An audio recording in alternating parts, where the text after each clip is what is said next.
नमस्कार.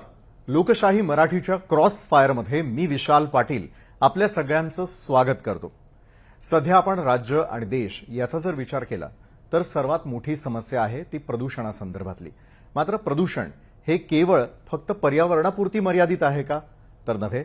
राजकीय वातावरण देखील गढूळ आणि प्रदूषित झालंय का? अशा एक ना अनेक विषयांवरती अधिक चर्चा करण्यासाठी आज आपण आपल्या क्रॉस फायरमध्ये आमंत्रित केलेलं आहे. त्या म्हणजे पर्यावरण आणि पशुसंवर्धन मंत्री स्वतः पंकजाताई मुंडे. पंकजाताई, खूप खूप स्वागत आपलं आजच्या क्रॉस फायरमध्ये. आजच्या प्रश्नांसाठी तयार आहात आपण? हो, नेहमीच तयार असते. येस. तर पहिला आणि महत्वाचा प्रश्न मला आपल्याला हा करायचा आहे की 2023 सालचा आलेला एक महत्वपूर्ण अहवाल होता ज्यामध्ये संपूर्ण जगभरात आणि देशभरातल्या 131 शहरांची यादी प्रसिद्ध करण्यात आलेली होती. ज्या प्रदूषित शहरांपैकी एकूण 13 पेक्षा जास्त शहरांचा समावेश हा आपल्या महाराष्ट्रातल्या शहरांचा प्रदूषणासाठी म्हणून ओळखला जात होता. पर्यावरण मंत्री पद घेतल्यानंतर एक मोठी जबाबदारी आता तुमच्यावरती आहे की पर्यावरण त्याची काळजी घेत असताना प्रदूषण मुक्त महाराष्ट्र करणं हे तुमचं पहिलं ध्येय आहे का? आणि जर असेल तर तुमच्या दृष्टिक्षेपामध्ये त्यावरती उपाययोजना काय आहेत? ऍक्च्युली हा खूप व्याप्ती असणारा विषय आहे. मी जेव्हा पहिल्यांदा काम केलं तेव्हा मी ग्रामीण विकास मंत्री म्हणून काम केलं, जलसंधारण म्हणून काम केलं, महिला बाल विकास मधून काम केलं आणि त्या सगळ्या कामांमध्ये कुठे ना कुठे निसर्गाशी माझा संबंध येत गेला. कारण जलसंधारण करताना सुद्धा गाळ काढणे, खोलीकरण, रुंदीकरण, पाणी अडवा, पाणी जिरवा, बेसिकली पाणी म्हणजे पर्यावरणाचा फार सगळ्यात महत्वाचा भाग होता. प्रचंड दुष्काळाला तेव्हा आम्ही सामोरे जात होतो. त्यामुळे प्रदूषणाचा पर्यावरणाशी संबंध आहे आणि पर्यावरण प्रदूषण मुक्त झालं तर त्याच्यासारखी सुंदर गोष्ट कुठली नाही ही जाणीव मला आधीच होती. पर्यावरण खातं जे आहे त्याचं फार वेगळा विषय आहे. त्याची व्याप्ती अशी आहे की काही गोष्टी वनविभागाकडे येतात, काही गोष्टी इंडस्ट्रीकडे येतात, काही गोष्टी आणखी अर्बन डेव्हलपमेंट, रुरल डेव्हलपमेंट या विषयांकडे येतात आणि त्यामुळे त्याचं जे खातं आहे ते खातं मुळामध्ये इंडस्ट्रीला परवानगी देणे, त्यांच्यावर प्रदूषणाची कारवाई करणे, त्यांच्या प्रदूषणाच्या त्रुटी भरून काढणे, ज्या बिल्डिंग्स बनतायत मोठ्या त्या बिल्डिंग्सना परवानगी देणे, त्यांच्याकडून होणारं प्रदूषण टाळण्यासाठीच्या त्रुटी भरून काढणे आणि मोठे मोठे जे प्रोजेक्ट आहेत आपल्याकडे, आता कोस्टल हायवे आहे, मोठे मोठे हायवे आहेत, तिथे जे प्रचंड काम चालू आहे त्याच्यामुळे होणारं प्रदूषण त्याच्यावर थोडंसं वचक ठेवणे हे मर्यादित त्याची भूमिका आहे. त्याला अजून ऍड करायचं झालं तर नदी पुनर्जीवन, सरोवरांचं पुनर्जीवन हा पण विषय त्याच्यामध्ये येतोच. तर या सगळ्या विषयांना मी आता बऱ्यापैकी हाताळते आहे. तर आतापर्यंत असं आहे की नोटीस देणे, परवानगी देणे आणि त्यांच्याकडनं त्रुटी पूर्ण करणे ह्याच्यावर काम चालूच आहे. पण नदी पुनर्जीवन जे प्रधानमंत्री नरेंद्र मोदींचं नमामी गंगे हे जे प्रोजेक्ट आहे त्याच्यावर आपलं नमामी चंद्रभागा, गोदावरी ह्या कार्यक्रमांना थोडी वेगळी दिशा देणे, येणाऱ्या कुंभची तयारी करणे, असं भलं मोठं वजन माझ्या डोक्यावर आहे. आणि मी तेव्हाही जलसंधारणाचे जेव्हा जलयुक्त शिवार मी केलं तेव्हाही लोकसहभागाला मी फार महत्व दिलं. लोकांच्या सहभागाशिवाय योजना यशस्वी होत नाहीत. प्रदूषण जी आता परिस्थिती आहे त्याचा एक असूर झालाय मोठा आणि त्याला एक अगदी असं जादूची कांडी फिरवून कमी करता येणार नाही. साहजिक आहे. आता तुम्ही समजा मिठी नदी पाहिली किंवा तुम्ही अनेक नद्यांचं प्रदूषण पाहिलं, हे असंख्य वेळा त्याला न हाताळल्यामुळे झालेलं आहे. तर त्याला तेवढ्याच वेळ द्यावा लागेल ते संपुष्टात आणण्यासाठी. पण ते असं एका दिवसात होणारी गोष्ट नाही. पण ताई, जलसंधारणाचा तुमचा पूर्वानुभव आहे, आता एक नवीन अनुभवाला सामोरं जाण्यासाठी तुम्ही तयार आहे. मात्र अगदी काही दिवसांपूर्वी जर आपण पाहिलं की राज ठाकरेंनी एक महत्वाचा मुद्दा नद्यांसंदर्भातला उपस्थित केलेला होता की महाराष्ट्रामध्ये असलेल्या आपल्या सर्वच नद्यांना पुनरुज्जीवित करण्याचं ध्येय असायला हवं का? कारण आपले जे गावखेड आहेत, म्हणजे तुम्ही ग्रामीण भागातही राहून चुकलेला आहात, मुंबई मोठ्या शहरातही आपण राहत आहात, अशा वेळेला या नद्यांचं महत्व किती आहे, त्याच्या आजूबाजूला जी गावं वसतात त्यांचं महत्व किती आहे आणि त्यानुसार आपलं ध्येय पूर्ण होण्यासाठी लागणारा कालावधी साधारण किती असू शकतो असं आपल्याला वाटतं? हे नद्यांचं महत्व तर आहेच आहे. म्हणजे पाण्याशिवाय जीवनच नाही आणि हे जीवन पाण्यामुळे जात आहे हे मी माझ्या डोळ्यांनी पाहिले. माझ्या जिल्ह्याला 2013-14च्या दुष्काळात लोक पाण्याविना मरत होते, पशुपक्षी मरत होते, प्राणी मरत होते. हे महत्वाचंच आहे. पण त्याही पेक्षा महत्वाचं नियमांविना जीवन नसलं तर हे परिस्थितीच आली नसती. नियम हे अत्यंत उद्ध्वस्त झाल्यानंतर बनवल्याने उपयोग नाही. नियम हा जीवनाचा भाग झाला पाहिजे. त्यामुळे पर्यावरणाला हाताळण्यासाठी अगदी लहान वयात अगदी आम्ही तर आता असं करतोय की शालेय शिक्षणामध्ये पर्यावरण हा विषय ठेवा, त्याचबरोबर तुम्ही कॉलेजच्या शिक्षणामध्ये पर्यावरण हा विषय ठेवा, लोकांना त्याच्यावर अभ्यास करू द्या, रिसर्च करू द्या, हा झाला व्याप्त विषय. आता तर आम्ही जे नदी पुनर्जीवन करतोय त्याला निधी येतोय, त्याच्यामध्ये नदीचं संवर्धन, पुनर्जीवन आणि मोठ्या प्रमाणात नागरिकीकरण झाल्यामुळे हे प्रदूषण वाढतंय.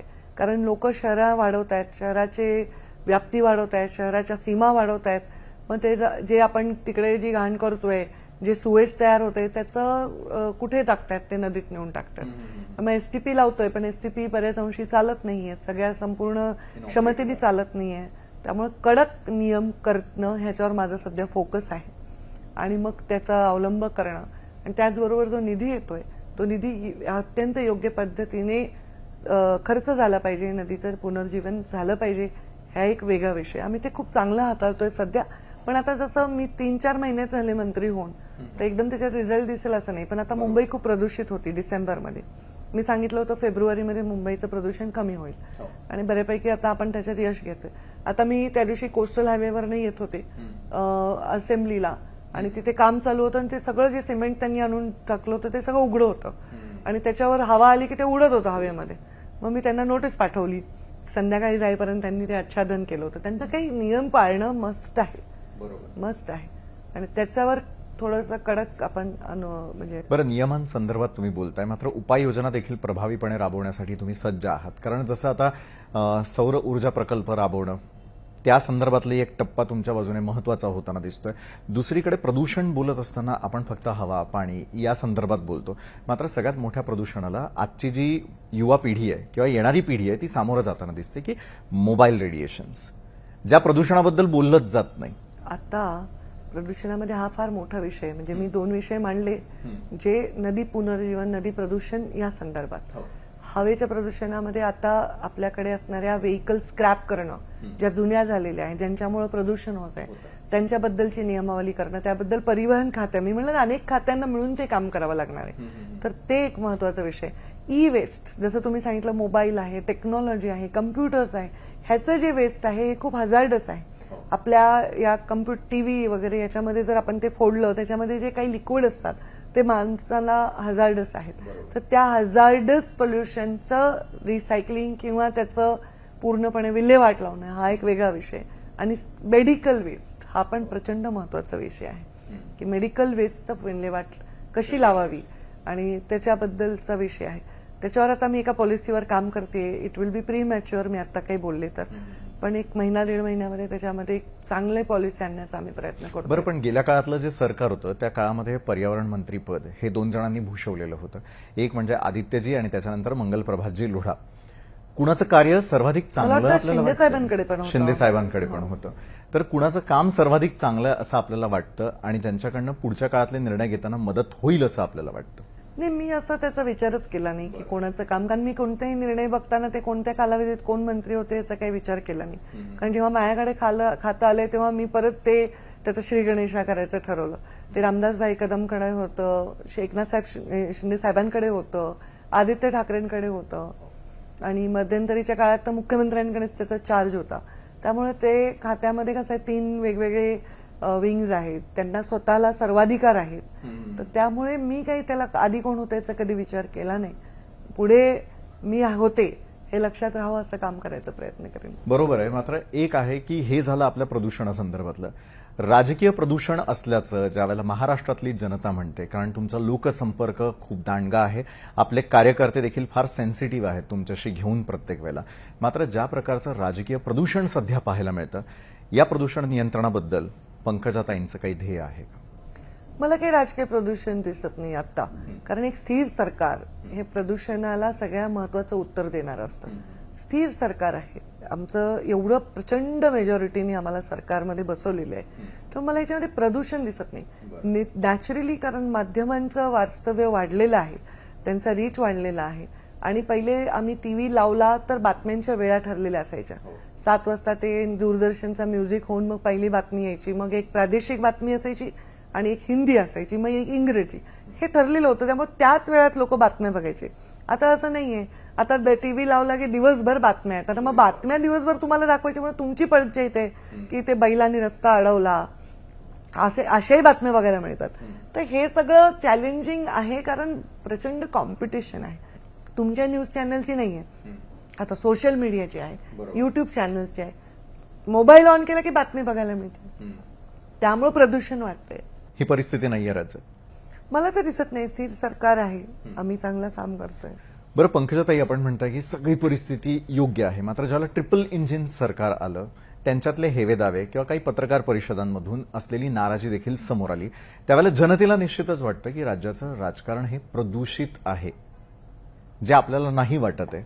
मग अशा वेळेला राज्यातल्या जनतेला, त्याचबरोबर तुमचे असलेले कार्यकर्ते, त्यांना आश्वस्त करण्यासाठी प्रत्येक मंत्र्याची ही हे असते, प्रत्येक व्यक्तीला आपला मतदार हा अतिशय महत्वाचा असतो, मात्र तसं होताना ज्यावेळेला दिसून येत नाही, विखुरलेलं राजकारण पाहायला मिळतं असं वाटतं का आपल्याला? मला असं वाटतच नाहीये. उलट एखाद्या व्यक्तीने सीएम विषयी काय बोललं तर उपमुख्यमंत्री त्याला व्यवस्थित उत्तर देत आहेत, त्या गोष्टीला व्यवस्थित मांडतायत. उपमुख्यमंत्र्यांविषयी कोणी आक्षेपार्ह बोललं तर मुख्यमंत्री त्याला बोलतायत. मला तर काही असं दिसतच नाही. आणि माझ्याकडे कोणीही असा कार्यकर्ता आला नाही की त्याला असं वाटतंय की राजकारण विखुरलेलं आहे किंवा असं कोणी माझ्यापर्यंत आलं नाही. सरकारमधनं कामं व्हावी ही बेसिक इच्छा जनतेची असते. कार्यकर्ते हे त्याचा मधला दुवा असतात.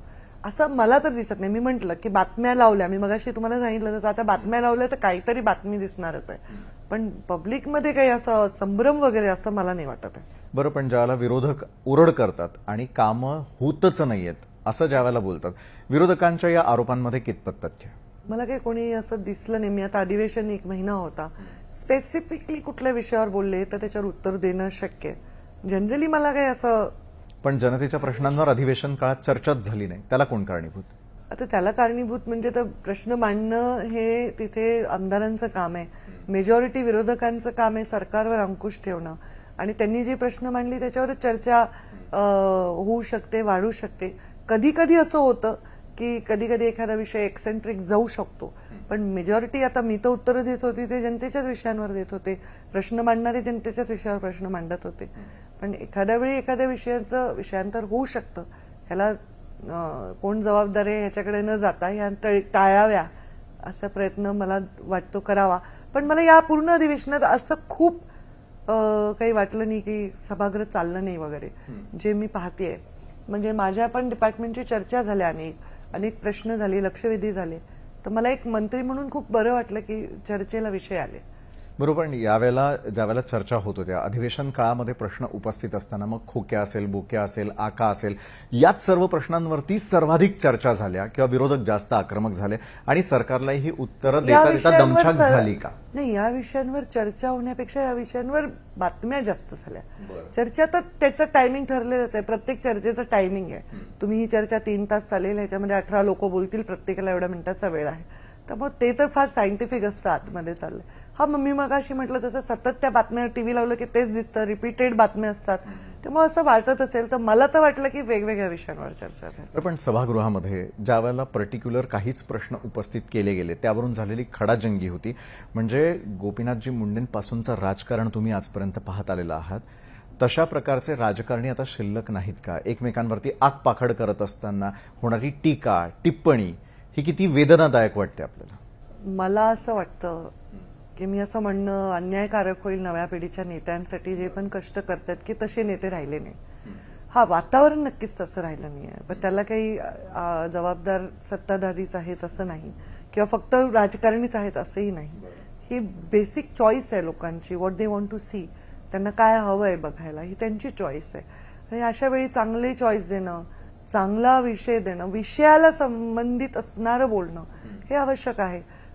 कोणीही आपली पातळी आणि आपल्या मर्यादा सोडू नये, राजकारण्यांनीच का, कोणीच सोडू नये असं मला वाटतं. आपण मर्यादेमध्ये काम, हा, संघर्षाला मर्यादा नाही, आक्रोश कोणाचा असेल त्याच्या दुःखाला मर्यादा नाही. आपण एखादा लढा देतोय, त्या लढ्याच्या कुठला आपण एखादा आक्रमकपणे करतोय, त्या आक्रमकतेला मर्यादा नाही, पण बाकी सगळ्या ठिकाणी मर्यादाच आहेत आणि त्या घालून घेतल्या पाहिजे. आणि ते फार व्यक्तिगत आहे, कोणी किती मर्यादा केल्या पाहिजे. पण अधिवेशन काळामध्ये सर्वाधिक गाजलं ते बीड, परळी, केज असा सगळा जो परिसर आहे आपला, जिथं आपलं बालपण गेलेलं आहे खरं तर, नाही, मी अजूनही तिथेच आहे. खरंय ते तर. मात्र ज्या ठिकाणच्या काळातलं राजकारण आपण पाहिलं होतं, ज्या कारणासाठी बीड परळी आज ओळखलं जात होतं, आज मात्र त्याची बदललेली ओळख वेदनादायक वाटते तुम्हाला? तो काही काळ मला वाटलं ते वेदनादायक, कारण त्यावेळी तशी परिस्थिती होती, ती निर्माणही केली जात होती आणि कुठेतरी बीडची बदनामी होत होती. याचं मला वाईट वाटलं आणि मी त्यावेळी अत्यंत बोल्डली हे विषय मांडला की माझ्या बीड जिल्ह्याची बदनामी करू नका, असा नाहीये माझा बीड जिल्हा. त्यामुळे आणि बीड जिल्ह्याची बदनामी करायला प्रवृत्तही कोणाला करू नका आणि कोणी त्याला एंटरटेनही करू नका, हे मी वेळोवेळी बोलले. कारण मी आता जालना जिल्ह्याची पालकमंत्री आहे, मी पुण्यामध्ये माझं वास्तव्य राहिलेलं आहे, मी मुंबईत राहिलेली आहे. या घटना सगळीकडे वेगवेगळ्या पद्धतीने घडत आहेत. त्या घटनांना कुठेतरी वेगळ्या म्हणजे चर्चेला नेऊन त्याला डायव्हर्ट झाल्यामुळे असं होऊ शकतं. दुर्दैवी दुःखी घटना घडलेली आहेच या बीडमध्ये, ते तर कोणीच नाकारणार नाही, मी तर कधीच नाकारणार नाही. परंतु त्याला केवळ त्यात घटनेपुरतंच बीड आहे असं नाही, त्याच्या पलीकडेही बीड आहे. आता ज्या स्पर्धा परीक्षांमध्ये सगळ्यात पहिला नंबरला बीडमध्ये एक विद्यार्थी आलेला आहे, ऊसतोड कामगारांचा मुलगा आहे. बघा काय म्हणजे जर सगळ्यात कष्ट करणारा समाज ऊसतोड कामगारांचा असतो, त्याच्यामध्ये काही वंजारी समाज एकटा नाही आहे, त्याच्यामध्ये सगळ्या जातीचे लोक ऊस तोडतात, गरीब लोक ऊस तोडतात, कष्टाचं काम आहे. पण जो कष्ट करत नाही ना तो त्याला बघा ना तुम्ही की तो कष्ट करत. इथं कष्ट करतायत लोक, कष्ट करून स्वतःचा पैसा कमवतायत, स्वतःचं नाव कमवतायत, आपल्या मुलांना शिकवतायत. कष्ट करणाऱ्यांचा हा जिल्हा आहे. बरोबर आहे. आणि हे कष्ट आपल्याला देखील चुकलेले नव्हते, हे तितकंच महत्वाचं.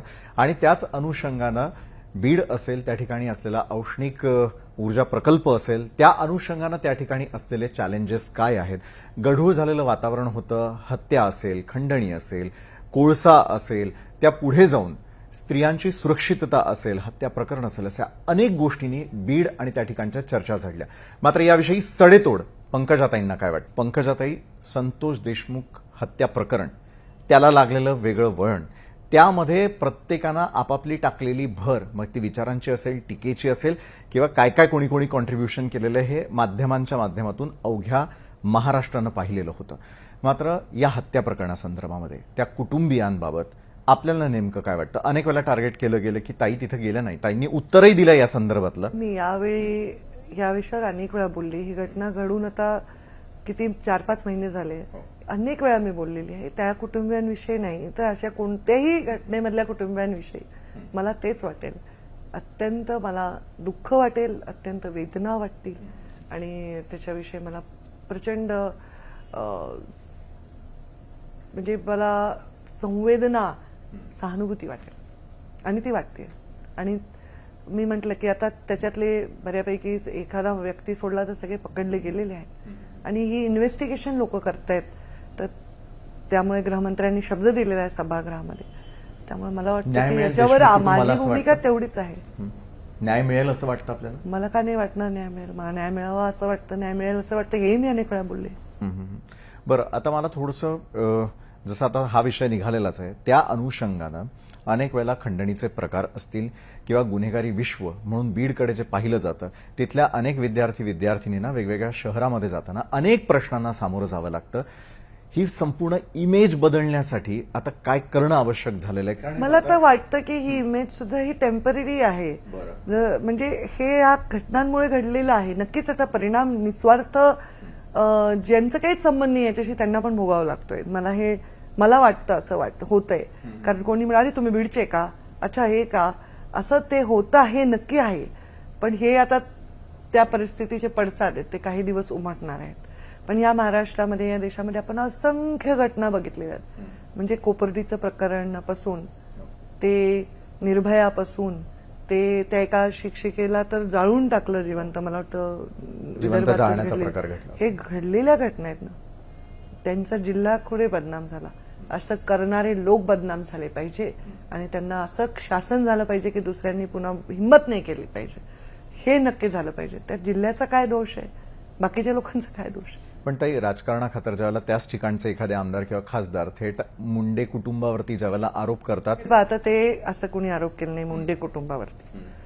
माझ्या विषयावर मी क्लिअर आहे. आम्ही दोन वेगळ्या पक्षातले दोन वेगळे नेते एकमेकांच्या विरोधात आयुष्यभर लढलेलो आहोत. कुटुंबावर कोणी आरोप नाही केलाय. धनंजयवर केला कारण धनंजयचे सहकारी, त्यांनी त्याचा राजीनामा दिलाय. तर मला वाटतं आता अजून काय करावं त्यांनी. पण आणखी त्यांच्या ह्याच्यावर आमदारकीच्या तुम्ही- राजीनाम्याची देखील मागणी होताना दिसते. मंत्रीपद कोणाच्या? मिळूच नाही त्यांच्याच झाला ना राजीनामा. आता तो मला तर वाटतं हा इंटरव्ह्यू मंत्रीपदाचा झाला. नाही, मला वाटतं हा इंटरव्ह्यू थोडा लेट झाला. तो विषय आता मागे पडला. आपली वेळ मिळाली असती तर निश्चित आपण तो नाही, मला केला असता. इंटरव्ह्यू ऍक्च्युली मी देतच नाही कोणाला, पण ते कमिटमेंट आपली पर्यावरणासंदर्भातली होती आणि मी कुठेही निश्चितच चालले आहे. तर याच विषयांवर मला बोलावं लागतंय दुर्दैवाने. आता मी तर घरी नाही बसू शकत, मी ठणठणीत आहे, मी काम करते. तर मी प्रवक्ता नाही कोणाची वैयक्तिक त्यांच्या कामांची, किंवा ते पक्षही माझं नाही. मी त्याच्यावर एक सीमा आहे माझ्या उत्तर देण्याची. निश्चितच. बरं, मला एक सांगा की परळीमध्ये आतापर्यंत असलेलं राखे संदर्भातलं जे प्रकरण होतं, कोळशा संदर्भातलं प्रकरण असेल किंवा इतरही गोष्टी समोर येताना दिसतात, कोळसा जसं परळीत औष्णिक नाहीये. वीज प्रकरण जे आहे किंवा काय त्याच्यामुळे प्रकरण वाढणारं म्हणजे जे काय? तापमान जे वाढताना आपल्याला त्या ठिकाणचं सातत्यानं पाहायला मिळतं, त्याविषयी आपल्याला काय वाटतं? खरोखर वाळू माफिया तिथे सक्रिय आहेत का? राखेचं देखील त्या ठिकाणी अशाच प्रकारे जे आहे, प्रकरण म्हणजे काय मला कळत नाही. खूप जनरल आपण बोलतोय. प्रकरण हा शब्द टाकल्यामुळे मला कळलं नाही नेमकं काय.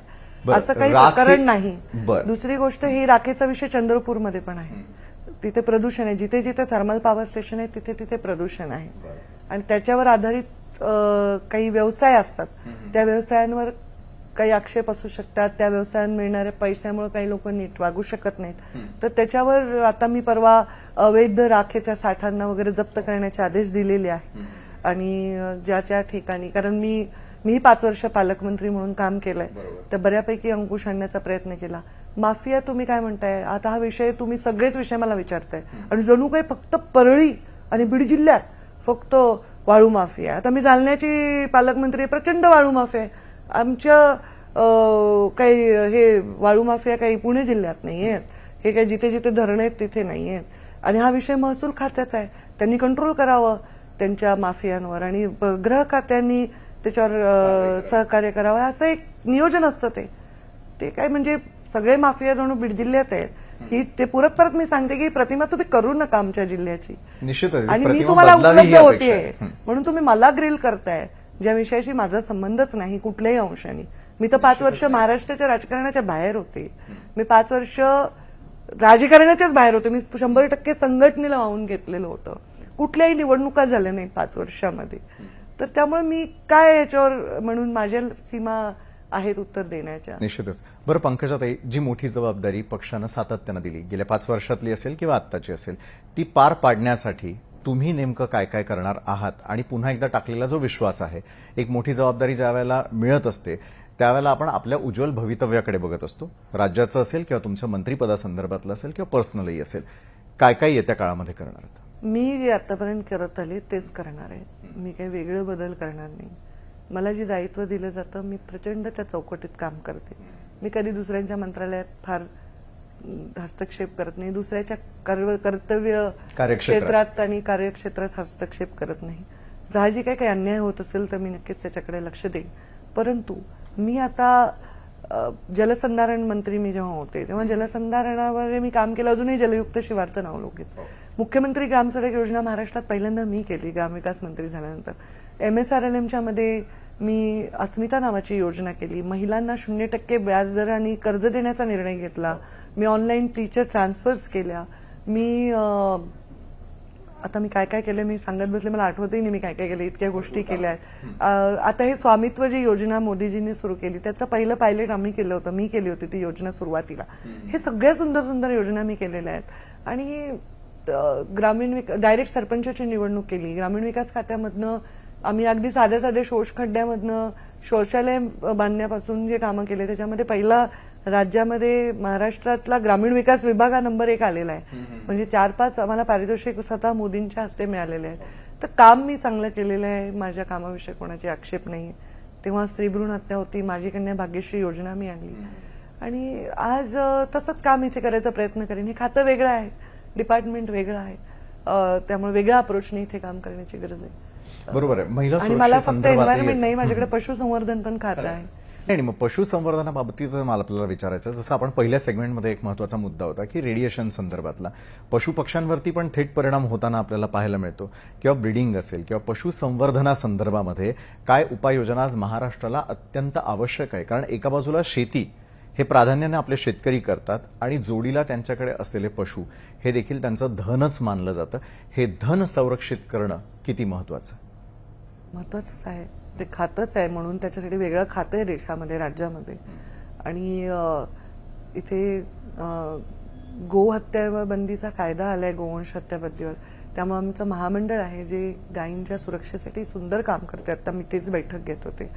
त्याचबरोबर लाईफ स्टॉक मिशन म्हणून आमच्याकडे जे मिशन आहे ज्याच्यामध्ये आपण मेजॉरिटी कन्झम्पशन आपण कोंबडी आणि शेळी, बकरी, मासे यांचं करत असतो. त्यांचं उत्पादन चांगलं व्हावं, ह्युमन कन्झम्पशनसाठी योग्य असावं, त्यांचं ब्रीडिंग व्हावं, चांगल्या ब्रीड टिकून धरावं. प्रचंड सायंटिफिक डिपार्टमेंट आहे आणि त्याच्यामध्ये आम्ही आता काम करतोय. माझी इच्छा आहे की ग्रामीण भागामध्ये उद्योजक तयार व्हावे, ग्रामीण तरुण हे उद्योजक व्हावे.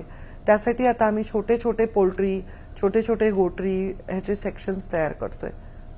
तर आता तो कॉन्सेप्ट मला वाटतं की 1 मे पासून अंमलात आणण्यासाठी आम्ही पावलं उचलतोय. होपफुली होईल ते वेळेमध्ये. बरं ताई, राजकारण आपण आता थोडंसं बाजूला ठेवूयात. मात्र स्वतः तुम्ही हे राजकारण नका बाजूला ठेवू, राजकारण बाजूला नका ठेवू, चालू द्या. बरं, राजकारणाविषयी देखील पण आपण चर्चा नाही, तसं करूया. नाही, ते राजकारण आहे. ते राजसी प्रवृत्तीने करणारं राजकारण असतं. राजकारण म्हणजे ह्याला विचारा, त्याला विचारा, आणि बरं माझे प्रश्न मला विचारा, एवढीच साधी विनंती आहे मला. निश्चितच. माझ्याबद्दल मला विचारा. आपल्याशी निगडीतच प्रश्नांचा समावेश आपल्या या इंटरव्ह्यूमध्ये राजकारणाचे आहे. तर मी हिस्सा आहे, मी राजकारण सोडून कसं चालू. खरोखर आहे. पण मग बाबांच्या वेळेला असलेलं राजकारण आणि आत्ताचं राजकारण, मग याच्यात किती तुम्हाला फरक वाटायला लागलेला आहे असं वाटतं? हे पहा, ते बदल ही काळाची गरज आहे, अपरिहार्यत आहे. बाबांच्या आधीच्या पिढीपेक्षा त्यांचं राजकारण वेगळंच असतं की नाही? हो. तर त्यामुळे ते राजकारण बदलत राहतं. कारण राजकारण फक्त माणसं करतात, माणसं करायला लावतात. मतदारही बदलला ना, का फक्त राजकारणी बदलले? मतदारही बदलला, त्याच्या अपेक्षा बदलल्या, त्याच्या इच्छा बदलल्या. तर बदल ही अपरिहार्यत आहे. मग राजकारण्यांच्या इच्छाशक्ती पण बदलल्या? रामायणाचा काळ आहे का आता? महाभारताचा काळ आहे का आता? आता सतयुग आहे का? आपण कलियुगात आहोत. तर तसं तसा बदल होत राहतो. मग बदलत्या राजकारणाचा पाया नेमका काय? मी नवीन पिढीची आहे, मी जुन्या राजकारणाला बघून शिकायचा प्रयत्न करते. तर बदलत्या राजकारणाचा पाया हा समाजकारण असेल तर योग्य. पर्यावरणीय बदलांना आपण सामोरं जात असताना महाराष्ट्रामध्ये कुठले आपण नियम हे घालून सामोरं देणं जातोय, गरजेचं आहे? अख्खी पृथ्वी सामोरे जाते. पर्यावरण बदलाला विश्व सामोरं जात आहे. त्याच्यामध्ये काही देश असे आहेत ज्यांच्याकडे प्रदूषणाच्या नियमांकडे काटेकोरपणे पाहिलं गेलं नसेल, त्यांची परिस्थिती नसेल. कधी कधी काही देशांची परिस्थिती वेगळी, त्या काही देशांमध्ये जास्त प्रयत्न व्हावे, ते आपल्याहीपेक्षा परिस्थिती वाईट असणार आहे. तर त्यामध्ये आपण असा एक देश आहोत ज्याच्याकडे पर्यावरणाकडे पण मोठ्या लोकसंख्या असलेला देश आहोत. आपले चॅलेंजेस वेगळे आहेत, त्यामुळे नागरीकरण आपल्याकडे फार होत आहे. अशा वेळी आपण पर्यावरणाकडे जास्त गंभीरतेने बघावं. अशा काळामध्ये मिळालेली ही जबाबदारी आहे आणि जबाबदारी सोपी नाही. याच्यामध्ये लोकांचा सहभाग, लोकांचा रिस्पॉन्स माझ्यासाठी तेवढाच महत्वाचा आहे. आणि यामध्ये पर्यावरण वाचवण्याच्या दृष्टीने टाकणारी छोटी छोटी पावलं, आय डोंट नो ते पर्यावरण वाचवू शकतील का, भविष्य या पृथ्वीचं, या सृष्टीचं वाचवू शकतील का. पण किमान पुढच्या 10-20 वर्ष, 25 वर्ष आपल्या पुढच्या पिढीला श्वास घेण्यासाठी जरा बऱ्यापैकी हवा आणि स्वच्छ पिण्यासाठी पाणी, चांगली शेती ज्याच्यामध्ये केमिकल नाहीये तसं कन्झम्पशन करण्यासाठी येणारं खाद्य, हे सगळं काळाची गरज आहे. आणि मला वाटतं लोक त्याच्याकडे वळत आहेत हळूहळू. लोक अवेअर होत आहेत, प्लास्टिक वापरत नाहीयेत, लोक ऑर्गॅनिक शेती करतायत, ह्या सगळ्या गोष्टीकडे वळत आहेत लोक. बरोबर आहे. पशुसंवर्धन करताना देखील हीच काही चॅलेंजेस आहेत की ज्यामध्ये पशुसंवर्धन करत असताना पशुधन हे वेगवेगळ्या पद्धतीनं आणलं गेलं. म्हणजे त्यातले संक्रमित असतील किंवा संकर करून ज्या जाती नवीन आणल्या गेल्या होत्या, या सगळ्या थांबवण्यासाठी आणि देशी गायी असतील किंवा देशी पशु संवर्धन करणं जे आहे ते गरजेचं असताना सरकारी नियमांमध्ये काही बदल आपल्याला करावे लागतील का? हे एक असा काळ होता जेव्हा परकीय वेगवेगळ्या ब्रीड्स आपल्याकडे आल्या आणि कारण त्या भरपूर दूध देत होत्या वगैरे म्हणून लोक आकर्षित. पण आता आपल्या इंडिजिनियस ब्रीडचं लोकांना गांभीर्य कळलंय. त्या गाईच्या दुधाचं, त्याच्या गोमूत्राचं, त्याच्या शेणाचं, त्याच्या सगळ्या गोष्टीचं कसं महत्व आहे हे कळलेलं आहे. त्याच्यापासून कसे आपण जास्त आरोग्यदायी राहू शकतो, त्यासाठी त्याच्यावर प्रयोग करून संकलन करून त्यांचे वंश वाढवण्यासाठी आमच्याकडे स्पेशली लॅब आहेत, एक्सिलेंट लॅब आहेत पशुसंवर्धन खात्याकडे. आमचं वॅक्सिन आपल्या राज्याचं देशाचं आपण स्वतः बनवतो, म्हणजे ही खूप सुंदर डिपार्टमेंट आहे आणि आपण बऱ्यापैकी देशाच्या बरोबर कॉम्पिटिशन करतोय. एक्सपोर्टमध्ये भविष्यामध्ये आपण मोठ्या प्रमाणामध्ये काम करतोय. तर उद्योगासाठी सुंदर खाते खेड्यातील लोकांच्या. बरं, पण जसं आता पर्यावरणाचा समतोल ढासळताना दिसतो, जसं तुम्ही मगाशी म्हणालात की 3 वेगवेगळे डिपार्टमेंट एकत्र येऊन कामं करणं गरजेचं असतं, म्हणजे वन विभाग असेल, त्याचबरोबर आपला विभाग असेल. कॉन्व्हर्जन्स, जलयुक्त शिवार पण कॉन्व्हर्जन्सनीच केलं आम्ही, वेगवेगळ्या खात्यांना एकत्र. पण महाराष्ट्रात त्याला अव्वल स्थानी आणण्यासाठी तीच प्रायोरिटी व्हावी यासाठी आता सरकारी पातळीवरती काय सुरू आहे? कोणाला अव्वल स्थानी आणण्यासाठी? जर महाराष्ट्रामधल्या जमिनीतलं पाणी वाढवायचं असेल, जंगलाचं प्रमाण वाढवायचं असेल, प्रदूषण पूर्णपणेच कमी करण्याचा जर आपल्याला निर्णय घ्यायचा असेल, इट्स अ लॉंग प्रोसेस. ते 1 किंवा 2 दिवसाचं काम नाहीये. मग त्यासाठी लॉंग टर्म काही योजना आखलेल्या आहेत का, ज्या आज तुम्हाला महाराष्ट्रातल्या जनतेला सांग? वन विभाग हा ग्रीन वॉरियर्स वगैरे त्यांनी तयार केले. सुधीरभाऊ मुनगंटीवार अर्थमंत्री असताना त्यांनी भरपूर वनीकरणावर काम केलं होतं. 1 करोड वृक्ष लागवड केली होती. तर वन विभागाचं काम आहे ते की वनीकरण वाढवलं पाहिजे. त्याचबरोबर प्रदूषण कमी करण्यासाठी वनीकरण फार मोठा रोल प्ले करतं. वेगवेगळे डिपार्टमेंट एकत्र येऊन त्या दृष्टीने पावलं उचलत असतात. त्याचा पर्यायाने परिणाम प्रदूषण कमी करणे आणि ऑक्सिजन वाढवणे आणि त्याचबरोबर पाण्याचं प्रदूषण, हवेचं प्रदूषण आणि आज आपल्याला मोठे मोठे हॉस्पिटल हवेत, पण त्या हॉस्पिटलचं वेस्ट ते कोणाला हवंय? आज मोठमोठ्या महानगरपालिका होत आहेत, नगरपालिकेच्या महानगरपालिका, ग्रामपंचायतच्या नगरपंचायत, पण त्याचं वेस्ट काय करणार? लिगसी वेस्ट खूप मोठं तयार होतं, ते सगळं काय करणार? तर त्याच्यामध्ये वेगवेगळ्या ठिकाणी जाऊन बाबा तिकडे काय करतायत ते पाणी वाचवण्यासाठी, नदी संवर्धनासाठी, याचा अभ्यास करून आम्ही त्याचं पालन करायचा प्रयत्न करतो. निश्चितच ताई, खूप खूप धन्यवाद. तुम्ही वेळात वेळ काढून आमच्या सर्व प्रश्नांना सामोरं गेलात, त्याची रोखठोक अशा प्रकारची उत्तर दिलीत आणि आपली रोखठोक भूमिका महाराष्ट्राला पुन्हा एकदा कळू दिलीत. त्यासाठी क्रॉसफायरमध्ये आलात, त्यासाठी खूप खूप धन्यवाद. तर आजच्या क्रॉसफायरमध्ये आत्ता वेळ झालेली आहे इथंच थांबण्याची. मात्र ताज्या घडामोडींसाठी पाहायला विसरू नका लोकशाही मराठी.